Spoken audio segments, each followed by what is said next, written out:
How to change email in Amazon account. Hey everyone, welcome back to the channel. In this video I'm going to guide you on how you can change email in Amazon account, so make sure to watch the video till the end.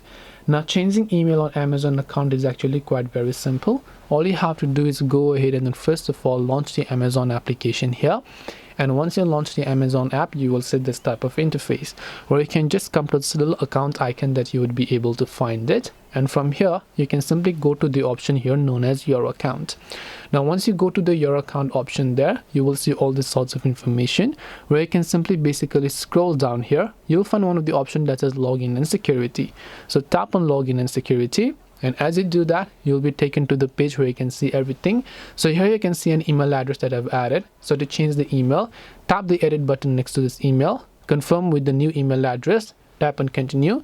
It will send a verification code to that new email address. So once you verify the OTP code or the link, your email address will get successfully changed. That's all it takes to change email in Amazon account. Hope this video was helpful. If you have got any questions, feel free to leave them down below. Thank you for watching and see you in the next video.